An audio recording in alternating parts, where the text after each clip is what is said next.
Hello everyone, I hope आप सभी लोग बहुत अच्छे होंगे। मेरा नाम है Abhishek Mani Tripathi. Welcome to Learnify. तो इस वीडियो में आज हम लोग बात करने वाले हैं most important derivation of unit number 1 which is electrostatic. यानी आपका जो स्थिर वैद्युत है, स्थिर वैद्युत आपका जो यूनिट 1 है, इसके जितने भी इंपॉर्टेंट डेरिवेशन आपके लास्ट 5 ईयर्स में पूछे गए सारे सेट को मिलाकर उन सारे डेरिवेशन को आज हम इस वीडियो में कवर करेंगे। इसके साथ साथ जो भी आपके लास्ट 5 ईयर्स में जो भी आपके इंपॉर्टेंट न्यूमेरिकल्स पूछे गए हैं उन सारे न्यूमेरिकल्स की हम लोग अलग से वीडियो बनाएंगे ताकि आपको कोई परेशानी ना हो। आप सीधे सीधे एक ही वीडियो पे आपको सारे न्यूमेरिकल्स मिल जाएं, ठीक है। और हाँ, इसकी अलग से प्लेलिस्ट बना दी गई है, तो आप वहां पे जाकर चेकआउट कर सकते हैं। और जो इससे पहले मैंने द्विध्रुव के ऊपर आपके 2 इंपॉर्टेंट डेरिवेशन करा चुका हूं। आपका निरक्षीय स्थिति वाला था और एक आपका क्या था, अक्षीय स्थिति वाला। तो निरक्षीय स्थिति और अक्षीय स्थिति दोनों के आपको जो डेरिवेशन है वो ऑलरेडी मैंने करा चुका हूं। तो आप यहां पर प्लेलिस्ट में जाकर चेकआउट कर सकते हैं, वहां पे आपको वीडियो मिल जाएगी। और हाँ, अगर आप उस चैनल पर नए हैं तो इस वीडियो को लाइक और चैनल को सब्सक्राइब करके बेल आइकन जरूर प्रेस करिए ताकि आपको आने वाली वीडियो की नोटिफिकेशन टाइम पर मिल सके। तो चलिए स्टार्ट करते हैं पहला डेरिवेशन। पहला जो डेरिवेशन वो क्या है, एक समान वैद्युत क्षेत्र के कारण किसी द्विध्रुव पर लगने वाला बल आघूर्ण। तो क्या करेंगे हम लोग यहाँ पर एक वैद्युत द्विध्रुव लेंगे यानी इलेक्ट्रिक डायपोल लेंगे। उस इलेक्ट्रिक डायपोल को हम लोग इलेक्ट्रिक फील्ड यानी कि वैद्युत क्षेत्र में रखेंगे। तो वैद्युत क्षेत्र में जैसे हम लोग क्या करते हैं, किसी भी डायपोल को रखते हैं तो क्या होता है, उस पर एक बल आघूर्ण यानी कि टॉर्क अप्लाई होता है। तो आज हम लोग उसे टॉर्क का डेरिवेशन करने जा रहे हैं, ठीक है। तो ये जो क्वेश्चन है ये बहुत ही ज्यादा इंपॉर्टेंट है। तो इसमें जितने भी मैं आज क्वेश्चन करवाऊंगा वो सारे बहुत इंपॉर्टेंट है, इसको आराम से ध्यान से देख लीजिएगा, ठीक है। चलिए स्टार्ट करते हैं। यहां पे क्या करना है, आपको देख रहे हैं यहां पे क्या हुआ, एक इलेक्ट्रिक फील्ड अप्लाई किया हुआ है यानी वैद्युत क्षेत्र अप्लाई किया है। इस वैद्युत क्षेत्र में क्या किया मैंने, एक द्विध्रुव को मैंने इस पे यहाँ पे रख दिया, ठीक है। जैसे मैं द्विध्रुव को यहाँ पे रखा हुआ है, देख पा रहे हैं आप लोग। यहाँ पे क्या होगा कि क्योंकि द्विध्रुव में आपके 2 आवेश होते हैं, 2 चार्ज होते हैं, प्लस क्यू और एक होता है माइनस क्यू। प्लस क्यू पर क्या होगा, एक आपका बल लगेगा जो क्या हो जाएगा, क्यू इंटू ई हो जाएगा। और माइनस क्यू पर भी आपका वही बल लगेगा जो क्या हो जाएगा, क्यू इंटू ई। दोनों जो बल है ये क्या है, एक समान है, लेकिन क्या हो जाएंगे, विपरीत दिशा में हो जाएंगे। यानी कि फोर्स जो है वो इक्वल होंगे बट अपोजिट इन डायरेक्शन हो जाएंगे, जिसकी वजह से क्या होगा, ये जो आपका डायपोल है क्या होगा, घूमना शुरू हो जाएगा। मतलब कि जैसे आप डायपोल को इस तरह से रखेंगे वैसे क्या करेगा, ये जो वैद्युत क्षेत्र है वो डायपोल को घुमा के क्या करेगा, वैद्युत क्षेत्र की दिशा में लाने का प्रयास करेगा। तो इसी को हम लोग यहाँ पे जो यहाँ पे जो डायपोल आपका घूम रहा है यानी घूर्णन गति कर रहा है, तो उस घूर्णन गति के लिए कौन सा बल आघूर्ण लग रहा है उसका हम लोग यहाँ पर डेरिवेशन कर रहे हैं, ठीक है। तो पहले तो आप डायग्राम समझ में आ गया होगा आपको। यहाँ पे जो आपका डायपोल है, जो आपका द्विध्रुव है, वो आपका इलेक्ट्रिक फील्ड से थीटा कोण पर झुका हुआ है, ठीक है। तो यहाँ पे हमको पता है जो बल हो गया, बल का फॉर्मूला क्या हो जाएगा, Q इंटू ई। ये आपका हो जाएगा फोर्स का फॉर्मूला हो गया, ठीक है। इसको बोलेंगे इक्वेशन नंबर 1। अब हमें पता है जो हमारा टॉर्क होता है, बल आघूर्ण होता है, उसका फॉर्मूला क्या होता है, टॉर्क इज इक्वल टू होता है फोर्स इनटू परपेंडिकुलर डिस्टेंस यानी कि लंबवत दूरी। यहाँ पे क्या होता है, F होता है, F मतलब क्या हो गया, फोर्स, और R क्या हो जाएगा, लंबवत दूरी, ठीक है। तो यहाँ पे हम क्या निकालना है, फोर्स तो हमको मिल गया है बट हमको यहाँ पे R निकालना है, लंबवत दूरी निकालना है। क्या करेंगे, यहाँ पे देखिए आप इसको यहाँ से मिला दीजिए, ये आप क्या है, लंबवत दूरी हो जाएगी, ठीक है। अब देखिए यहाँ पर ये आपका कोण कितना हो गया, थीटा हो गया, ठीक है। ये दूरी कितनी हो गई, L हो गई। आपको ये जो दूरी ये आपकी क्या है, R है, जो आपको यहाँ पर निकालना है। तो क्या करेंगे आप लोग, यहाँ पर जो आपको ट्रायंगल दिख रहा है, जो त्रिभुज दिख रहा है, वहां पे आपको साइन थीटा अप्लाई कर दीजिए। जैसे आपने यहाँ पे साइन थीटा लगाया तो साइन थीटा इक्वल टू क्या होता है, परपेंडिकुलर अपॉन हाइपोटेन्यूज, मतलब कि लंब बटे कर्ण। तो जैसे आपने लंब बटे कर्ण लगाया तो क्या हो जाएगा, R अपॉन 2L हो जाएगा। तो यहाँ पे R की वैल्यू कितनी हो गई, 2L साइन थीटा। अब आपको क्या करना है, जो R इज इक्वल टू आपका 2L साइन थीटा आ गया यहाँ पर इस त्रिभुज में, उसको क्या करना है, आपको यहाँ पर अपने फॉर्मूले में पुट कर देना है। जैसे आपने फॉर्मूले में रखेंगे वैसे टॉर्क इज इक्वल टू कितना हो जाएगा, F की वैल्यू कितनी है, Q इंटू ई हो गया, और R की वैल्यू कितनी हो जाएगी, 2L साइन थीटा, ठीक है। अब यहाँ पे ध्यान से देखिए, यहाँ पे Q और 2L, Q इंटू 2L क्या होता है, Q इंटू 2L होता है आपका द्विध्रुव आघूर्ण यानी कि डायपोल मोमेंट होता है, ठीक है। तो उसको हम लोग क्या बोलते हैं, P बोलते हैं। तो यहाँ पे आपका क्या हो जाएगा, टाउ इक्वल टू हो जाएगा PE साइन थीटा। यही आपका क्या हो जाएगा, बल आघूर्ण यानी टॉर्क का फॉर्मूला हो जाएगा, जिसको हम लोग इसके वेक्टर रूप में लिख सकते हैं, tau is equal to P cross E। ये आपका यहां पर फॉर्मूला कंप्लीट हो गया। आई होप आपको ये चीज समझ में आ गई होगी।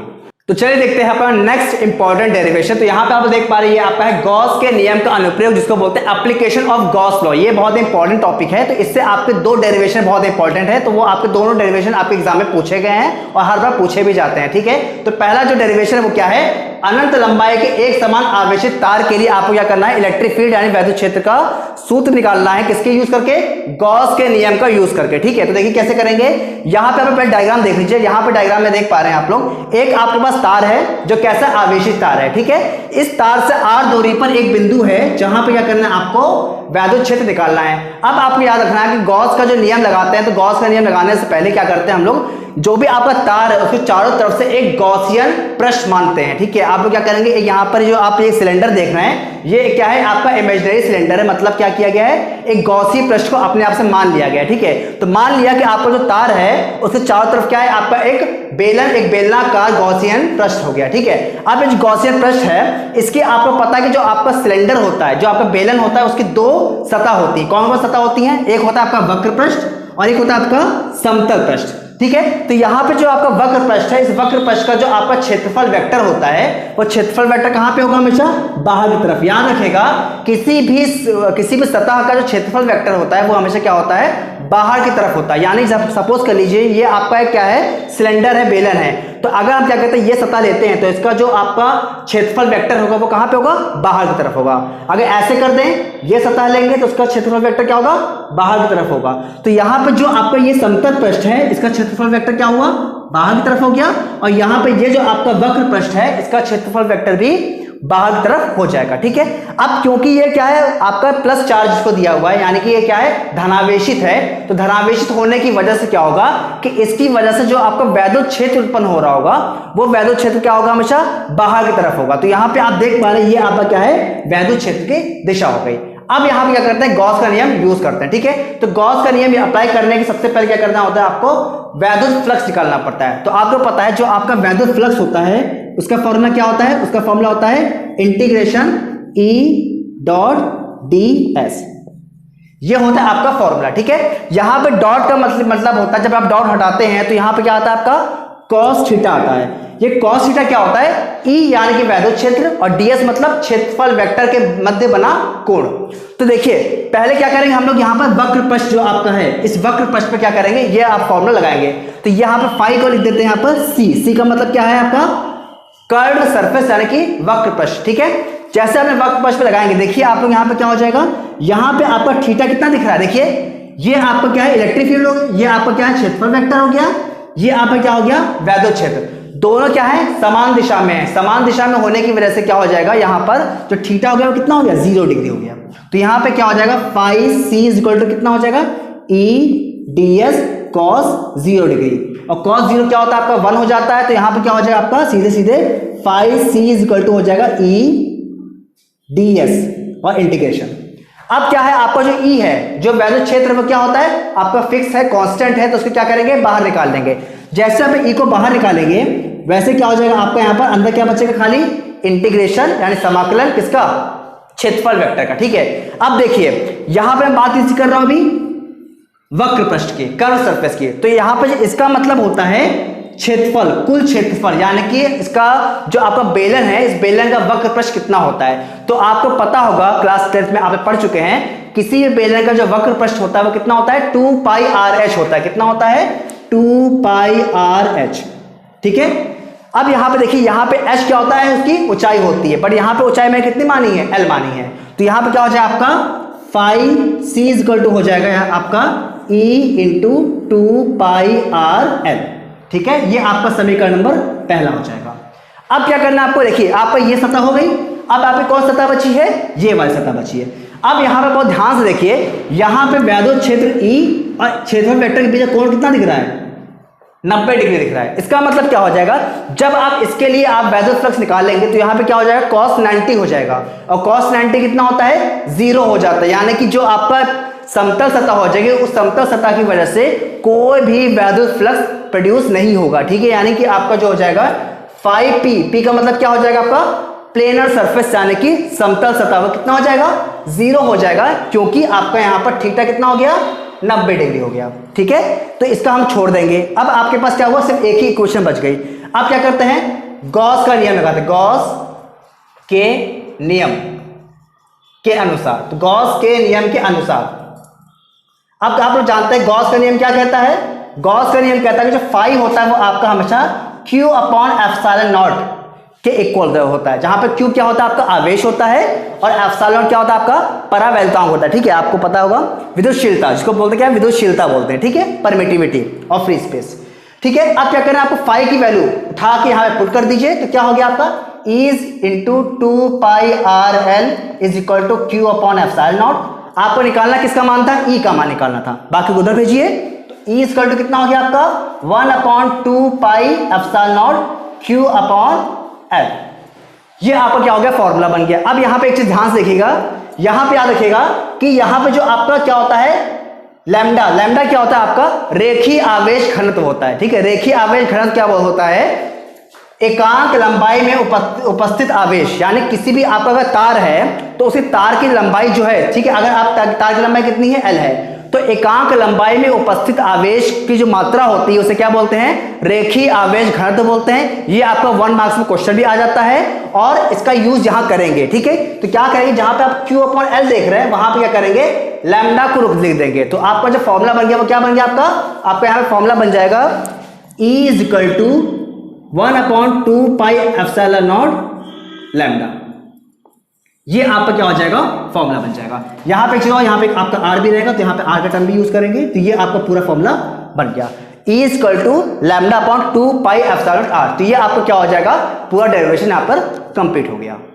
तो इस चैप्टर का जो आखिरी डेरिवेशन है वो आखिरी डेरिवेशन क्या है, गॉस के नियम के अनुप्रयोग में आपको क्या करना है, आवेशित पतली चादर के लिए आपको क्या करना है, वैद्युत क्षेत्र निकालना है। यहाँ पे क्या है, थिन शीट है। ठीक है, तो यहाँ पे आप देख पा रहे हैं, यहाँ पे आपके थिन शीट है जिसको हमने क्या किया, आवेशित कर दिया है। ठीक है, यहाँ पे भी हम लोग क्या कर रहे हैं, प्लस आवेश दे रहे हैं, यानी धनावेशित कर रहे हैं इसको, और इसके सेंटर से केंद्र से R दूरी पर आपका बिंदु P है, जहां पे आपको क्या करना है, वैद्युत क्षेत्र निकालना है। तो गॉस का नियम का यूज जब भी करेंगे तब भी हम लोग क्या करेंगे, अपने मन से कोई ना कोई गॉसियन सरफेस, गॉसियन पृष्ठ आपको मानना पड़ेगा। मतलब अपने मन से कोई ना कोई गॉसियन पृष्ठ को आपको मानना पड़ेगा। तो यहां पे क्या कर रहे हैं हम लोग, फिर से एक बेलनाकार गॉसियन पृष्ठ को मान ले रहे हैं। ठीक है, अब आप देखिए ध्यान से, यहां पे जैसे मैं पहले बताया है कि यहां पे आप क्या, जो बेलन जो होता है, बेलन में 2 सतह होती हैं। यहां पे हो गया आपका जो आपका वक्र पृष्ठ और एक हो गया आपका समतल सतह। ठीक है, तो यहां पे क्या होगा, आपका जो इलेक्ट्रिक फील्ड है, वैद्युत क्षेत्र आपका इस तरफ हो जाएगा और इसका एरिया वेक्टर, क्षेत्रफल वेक्टर ऊपर की ओर और इसका क्षेत्रफल वेक्टर नीचे की ओर हो जाएगा। अब ध्यान से देखिए, जब आप क्या करेंगे, वक्र पृष्ठ की बात करेंगे, तो जब वक्र पृष्ठ की आप लोग बात करेंगे तो यहां पे देख पा रहे हैं एरिया वेक्टर और इलेक्ट्रिक फील्ड, यानी कि वैद्युत क्षेत्र और क्षेत्रफल वेक्टर के बीच का कोण कितना हो जाएगा, 90 डिग्री हो जाएगा। तो इसका मतलब क्या हो जाएगा, आपका वक्र पृष्ठ की वजह से कोई भी वैद्युत क्षेत्र उत्पन्न नहीं होगा। यहां पर केवल समतल सतह की वजह से ही वैद्युत क्षेत्र उत्पन्न होगा।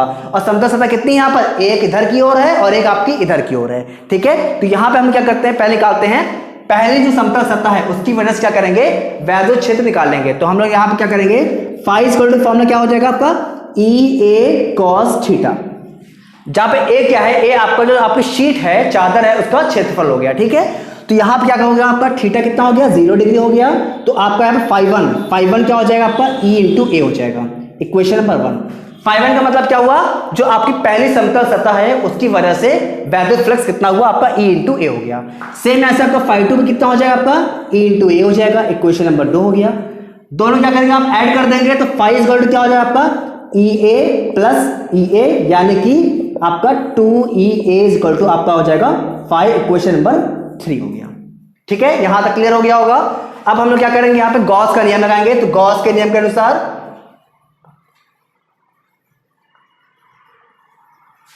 तो यहां पे हम गॉस का नियम के अनुसार लगाएंगे। देखिए क्या होता है आपका, फाई इक्वल टू होता है Q अपॉन एप्सिलॉन नॉट। ठीक है, अब फाई की वैल्यू जो निकाली हमने यहां पे उठा के पुट कर देंगे, तो कितना हो जाएगा, 2EA equal to Q upon epsilon naught हो गया। हमें निकालना क्या है, वैद्युत क्षेत्र निकालना है। तो आपका यहाँ पर जो E है वो कितना हो जाए आपका, Q upon 2A epsilon naught हो जाएगा। ठीक है, यहां तक मेरे लिए आपका डेरिवेशन कंप्लीट हो जाएगा। लेकिन यहां पे ध्यान रखिएगा, जैसे मैंने आपको बताया था वहां पर लैम्डा बताया था, यहां पे क्या होता है आपका क्षेत्रफल घनत्व होता है। ठीक है, यहां पे क्या होता है आपका क्षेत्रफल घनत्व होता है। क्षेत्रफल घनत्व क्या होता है, एकांक क्षेत्रफल में उपस्थित आवेश। इसे क्या बोलते हैं हम लोग, सिग्मा बोलते हैं। ठीक है, ये आपका क्या होता है, पृष्ठ क्षेत्रफल घनत्व होता है। ठीक है, यहां पे देखिए आपका सिग्मा होता है, इसका फॉर्मूला क्या होता है, Q/A होता है। तो जहां पे आप लोग Q/A देख रहे हैं वहां पे क्या करेंगे हम लोग, सिग्मा रख देंगे। तो आपको देख पा रहे हैं E = कितना हो जाएगा, σ/2ε0। ये आपका यहाँ पर फॉर्मूला हो जाएगा।